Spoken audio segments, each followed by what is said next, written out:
நான் போட்டிருக்கேன் ஷூ. இது எங்க வாங்கினு தெரியுமில்ல? ஏசி ஷோ ரூம், குளிரூட்டப்பட்ட அறை. இதை வாங்கிட்டு வருவேன் செருப்பை போட்டுருக்கு புதுசா.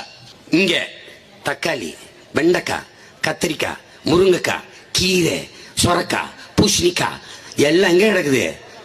தெருவில். எது எங்க இருக்கணும்? இது அங்க இருக்கணும். இது எங்க இருக்கணும்? இங்க இருக்கணும்.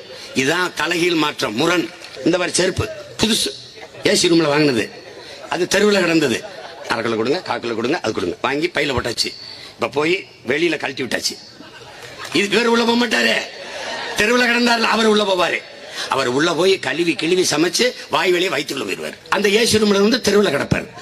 இப்போ தெருவில் கிடக்கிறவர் தெருவிலே கிடக்கணும், தெருவில் கிடக்கிறவர் அந்த இடத்துக்கு போகணும். அது எப்ப நடக்கும்னா உங்க மகன் முதலமைச்சராகும் போது நடக்கும். திரள்வோம் திரள்வோம், பகை மிரள திரள்வோம், திரள்வோம் திரள்வோம், தீந்தமிழ் இனத்தீரே திருச்சியில் திரள்வோம். February 21 அந்த மாநாடு என்பது மாற்றத்தை விரும்பும் மக்களின் மாநாடு.